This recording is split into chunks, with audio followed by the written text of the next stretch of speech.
Welcome to lesson 7 in our Canva for Beginners mini course. This is a really good one. This lesson today isn't going to seem like, oh, I'm going to need that all the time. But trust me, when you understand these concepts and these tools, you're going to be using them left, right, and center. So you can thank me later. Because this is one of the things where if you grasp this now, it is going to make your designs look so much more professional, so much sooner. Because things like bad alignment and positioning can be things that make or break your designs. So let's dive on in.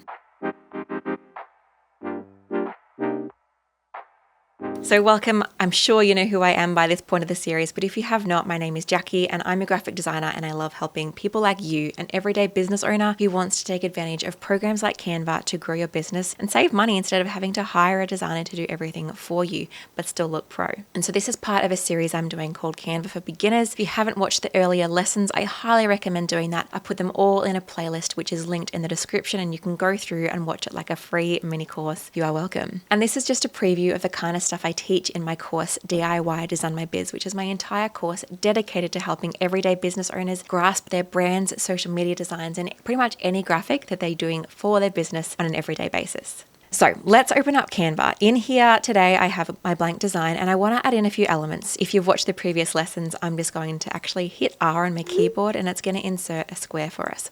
Love this color, how fun. And so to duplicate this object, I might just press this duplicate button, or I could choose to press, just some quick tips for you, I could choose to press Option and drag on my keyboard and it will duplicate it, or I can choose to press Control C and Control V to copy and paste. So pretend I wanted to do a bit of a grid pattern on my design, so I'm just going to duplicate a few more squares. I'm just, again, holding down Option or Alt on my keyboard and clicking and dragging, and it's making more of them. But can you see here, this is not perfectly aligned. These are a little bit all over the place and a little bit bumpy. I can fix this, friends, in one click. You're going to love me for this. So what I want to do is select all of these elements. To select more than one element, I can do that two ways. I can either click on my first element, then hold down Shift on my keyboard, and then click, click, click while still holding down Shift to select multiple elements. If you have tons of elements and you don't want to manually click all of them, all you actually need to do is click your mouse in an open space on your design or just outside your design, click and then drag. So I'm still holding down my click and I'm dragging down to select any element that I want. And so now I've got all of these selected as well. Now, just for a fun hack for you, in case, for example, you had a background element, so bear with me one moment. So say I had a background element here and I didn't want that selected and I had all of this selected, but right now it's got that blue part.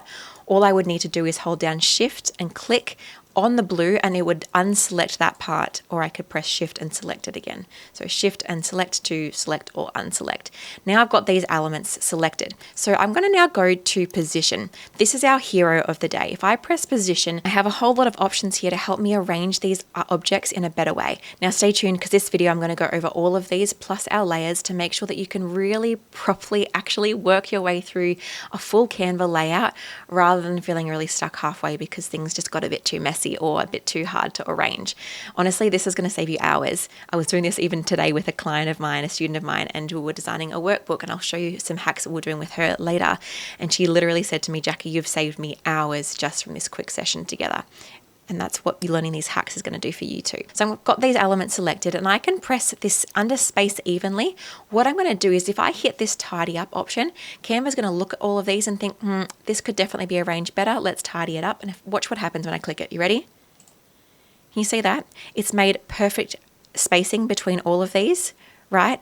And it's made everything perfectly aligned just by pressing that one tidy up option. Magical, amazing, we love it. I'm going to add a new page in here to now show you some other options and ways we can use that tool. I'm going to hit L on my keyboard and pretend I was maybe making like a notebook or a design where people could fill in some lines. I'm going to add in a line. Again, you'll know how to do this in the previous tutorials. I'm going to make sure it's a dotted line, maybe make that rounded, maybe make it a little bit skinnier with my stroke rate. All right, now I want to duplicate this line and have it across the whole page. I can either press duplicate here and just press that over and over again, which you're welcome to keep doing. What I like to do is do that a few times and then click and drag to select all of them and then duplicate that, and all of a sudden I've got like a bazillion lines. Now, you don't have to worry about arranging these at all. Literally, if I wanted this many lines on this page, but they were all, obviously this is far too close together if these were lines you wanted to write on. I'm going to actually bring my bottom line and just drag that to the bottom of the page around here. And I'm going to press 2 buttons in my positioning. First, I'm going to select all of these. So by clicking and dragging, I'm going to select all of my lines. Then I'm going to go to position. You ready for this? First, I'm going to press center. So I'm going to line my elements centered so they're not on this weird angle where they're all centered on the page or all centered together. Then I'm going to press space evenly vertically. This is going to create and space out these lines perfectly between the most top line and the most bottom line and space them out. So if you can see now, if I press space evenly, and now spaces those lines out perfectly. If I was said to myself, you know what, there's too many lines here, I could just click and drag and maybe delete 2 of them. Do that same process again, press space vertically, and it's going to bring them together again, but they're all perfectly spaced out. I'll then drag that and put it into the middle of the page. Now, that's the next thing I want to share with you is, can you see those pink lines popping up on my page? I'm going to zoom a bit closer. Ready? That pink solid line vertically is telling me that the elements that I currently have selected, which for me on this design is the lines, that it's perfectly centered within my page. The line you see going across horizontally that's solid is telling me that these lines are perfectly horizontally centered on the page. Now, if I move these around a little bit, you'll see there's some other lines popping up. You'll see, if I go maybe down a little bit, you see that I've got a line coming across on the top and bottoms. Up here, the top and bottom, I've got some lines coming up around the edges. I've got a bit of a margin happening. So that thick solid line around the outside of my design is trying to tell me that this is like a really great place for you to keep your main design within. Just helps you to have really great openness and space in your design, which makes your designs look so much more professional. I'm going to make these a little bit smaller because I'm going to show you some other things that will pop up together. I'm going to grab these lines. I'm going to also maybe space them out a little bit. Maybe I've got 2 question boxes happening here. Can you see this little pink dotted line on the left here? This is telling me, hey, this object that you're currently holding, which for me is these lines down the bottom, is aligned to something else in the design. And so for me here, it's aligned to those top set of lines. And so that dotted line isn't telling me it's perfectly centered within the design as a whole, but that it's currently aligned with something else on the design, which is really helpful if you're trying to align things with other things in your graphics. Now, I could go on forever about all the different lines that will pop up. I'm going to show you one more here. So if I move this around, can you see that 169? Or that 51, it's currently showing me that there's 169 pixels between, or 195 pixels between one part of my design, between the next line and between the bottom line that you kind of can't see. Very hard to explain. Or one that's a lot easier to explain. If I bring this around a little bit, you can see that it pops up with that 51, and it's showing me that there's 51 pixels in between every single one of these little lines that I've put here, and that the one that I'm currently holding is also aligning with that 51. So I guess whenever you're designing, keep an eye out for those little lines. They're going to be telling you, like if I move this one line around, you can see now, I can see those pink dotted lines that are popping up. It's letting me know this is centered and aligned with the other elements you're dragging it around from. Or if I was to add in this maybe box behind here, I can move this around, and again, I'm going to start watching out for either the pink line, show me it's centered to the page, which those lines are also centered to the page, so that's perfect. Or I can move things around so they're centered somewhere else, like here, I've got it centered vertically in between these. All these things, just watch out for those lines and follow them if you're trying to make things aligned. Now, something I just did that I didn't tell you when I inserted this yellow box was I moved it behind. Can you see here, this box right now is on top of my lines. If I wanted to move this to being behind my lines, all I need to do is have this object selected, and you can see under Arrange into this top section here, we've got forward, backward, front, to front, and to back. Backward means that it's going to bring it backward behind some of the layers. So you can see here, as I'm pressing backward each time, it's bringing it behind an extra line, or I can press forward and it's going to bring it in front of an extra line. Or I could press to front and it's going to bring it all the way to the top of all the layers. So to front, that puts it in front of all the lines. Or, this is what I pressed before, to back is going to send it behind all of those lines. That's just a really quick way to arrange things. If you are having a lot of layers to play with, you can also toggle over to this layers panel. So right now I'm on the Arrange panel in our Position tab, which I accessed from over here. Or I can toggle over to layers just by clicking, and it will move me there.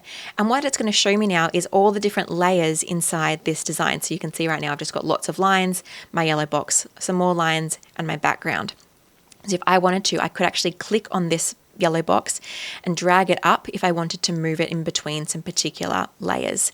I could also choose, if this was feeling a bit overwhelming, I could even just choose overlapping, and it's only going to show me the elements that are currently overlapping or touching each other, which for me is these lines and this box. So I could just grab this box, drag it down, let go, and it's going to bring it behind all those lines. So that layers panel is also available to you if you need to be a little bit more precise, so you're more of a visual person. Now you also have this align to page option. If I press this, you can see it's going to bring this box to the top of the page, similar to the left of the page, middle of the page, center of the page, right of the page, and bottom of the page. So that one there is great for if you're wanting to align to the page itself. And then if you have multiple elements selected, like if I just select all of these options, you can see I don't just have the front and back option anymore, and I no longer have the align to page option, but I do have the align to elements option, align elements, which means would you like me to arrange the elements you currently have selected in accordance to each other? Do I want to center them together? Do I want to left align them? Do I want to right align them, bottom align them? Now all my lines are all together on top of each other. Or I can now press the vertically spaced, and it's going to bring my lines back up in the same height as my box. So what I want you to do is maybe not understand how every single one of these work perfectly, but I do want you to know that they're there, because sometimes when you're arranging things and you can't quite get it perfect by eye, and you probably shouldn't get it perfect by eye, I want you to go over here and just click on a couple of these. If you click on the wrong one and you regret it, you can press undo, or you can press redo, or you can press on a different option and it will give you that different option. But have a play and experiment with these so you can begin to learn how to use them. You can also see here, you can arrange, if you want to move things around by pixels, you can do that down here. I honestly have never done this, but this option is definitely here for you as well, especially if you want to rotate to a specific degrees. I could type in my number, press enter, and it's going to rotate these to a specific degrees, which can be really helpful if you're doing something very specific. Now, once you've done some of this, you might want to start grouping things together. So say, for example, I had this little box with this together, and maybe this was like a question box. So I'm just going to highlight all these, make sure it's centered. Because if things are slightly off like this is where your designs start to look unprofessional and a bit haphazard and like you haven't thought things through. We don't want your business to look like that, because it's going to set a bad precedent for how much people trust you. So I'm going to click on drag on this, press center, and it's going to bring all of these together and make sure it's all perfect. And I'm going to bring it around on the page and wait for that strong, thick pink line to let me know that it's centered on the page vertically. Now that I'm happy with the layout of this, what I want to do is have them all selected. So click and drag and press group. This is going to group my particular elements together, which means that they're no longer one little thing. It's a whole collection of elements all grouped together that I can move as one, rather than having to select everything or accidentally move one and pick it up in the wrong spot. And so don't worry, you can undo this. So if I wanted to, I could click on this. And if I click really closely, you can see that I kind of click twice. I've clicked on this once, and then I can click specifically on something and it will let me edit that one particular element by itself. Or if I really wanted to touch it differently, I can just hit ungroup. It will ungroup everything and put it back exactly as separate elements like I had it. And maybe I just want to group all of these together instead, group, and then bring in my box. So I have the lines and the box as two separate elements. And I could then choose, if I change my mind, to then bring all of these together into one group again. By highlighting my lines, I've just grouped with my box, holding down shift there to select multiple graphics and press group. We're following. It's a little bit tricky, but I promise once you try this out, it's going to make a big difference to how easy your designs are to work with. Now, I want to share with you something that is going to drive you crazy if you don't know this hack. So I'm going to insert an element. So let's say I want to do this little hand button. I was using this with a student today, doing some cool animation effects. And what I want to do is maybe align this to parts of my box. Maybe I want to have this pointing directly to, maybe I'm going to have like this little picture of some dumbbells. I have that in my design, and I want to have this pointing to a specific part of my dumbbells. But sometimes when you have something a bit small or the graphic's not too big, it starts to get a little bit finicky. And when you try to move something close, you can see it kind of starts to snap. You can see it's trying to drag it to that where that pink dotted line is, or it's trying to move it to a certain spot. And sometimes I can't get as specific as I want. There's two ways to fix this. If you want something to be in the exact right spot and you can't, then you're moving your mouse just seem to keep jumping past where you want it to end up. What you can do is two things. Firstly, zooming in always helps. So if I just zoom in, I'm just zooming in on my trackpad, but you could also press Control plus or minus on your keyboard, or use this zooming option down the bottom here and zoom in as much as you can. How big your design is will depend on how closely you can zoom into something. And then I've got a little bit more flexibility, but sometimes it's still like nudges where I don't want it to go. If you want it to stop kind of snapping, what you can do is hold down Command on your keyboard. I'm on a Mac, or Control on your keyboard if you're on PC, and you can see that it's a little bit softer. It's a little bit more flowy. Can you see it's not Like when I don't have it selected, it kind of snaps a little bit. Whereas when I have Command held on my keyboard or Control, it kind of is a bit more flowy, and it means that I can be more specific with where I touch something or where I put something. So make sure you play with that. If you're finding that you can't get something as specific as you want, hold down Control or Command on Mac, and you'll be able to get and move things a lot more specifically, which, trust me, it feels like you don't need to know it, but the second it starts happening, you can't move it exactly where you want it to be, you're going to be really grateful that you knew that hack. And I also want to congratulate you for watching this whole little video through, because I know that some of these things you might think, I don't need that right now. But now that you know these things, design is going to be a whole lot easier for you, and your designs are going to look a lot more professional. So whenever you're designing a graphic, before you finish, I want you to check, is everything aligned? Is my text aligned? Like if I added in a heading here, I need to make sure that it's perfectly centered on the page or it's perfectly aligned to the left. I'm always looking out for those pink dotted lines. Can you see those pink dotted lines that appear when I hold this here? I'm not popping it here. I'm not popping it here where it's not perfectly aligned. I'm making sure I'm watching out for where that perfect alignment is. And if I'm ever unsure, I'm selecting everything I want to have aligned, going to position and pressing center or left or whatever that alignment needs to be. You'll see that if something is already centered, that center button will be grayed out because it means it's already centered. So if you're like, I can't press center, don't worry, it's because you've already got it perfectly centered. And so before we move on to the next lesson where you're going to learn everything about Canva templates, how to find the right templates for your needs and how to customize them to suit your business, I want to show you what's possible for you, because sometimes we see all these business owners doing incredible things and we don't realize that that is possible for us too. One of my students, Nivek, she was wanting to launch a podcast and redo her brand and do all these things, but doing this new brand was really holding her back from launching a website and launching her podcast. And so she worked with me and we created a really beautiful brand. And when she launched her podcast, it ended up being in the top 20 entrepreneurship podcasts in Australia. And she now has so much confidence in creating designs and templates for her brand that she can then head on to her team. If you have team or not, you've also got a whole collection that you can use yourself to save so much time. She now has a very professional visual identity for her business. We created all of these things which saved her absolute thousands of dollars. And this stuff is possible for you all inside Canva. Everything you see here, we made right inside Canva, and that's the potential that Canva has for your business. And I'm so glad you're here learning these things. So make sure you head to the next video. We're going to chat about Canva templates and how you can customize and use what's already in Canva to grow your business. And there are a few tricks to doing it right, because you need to know how to search the right ones and how to customize them so they don't look cookie cutter. So let's dive on in.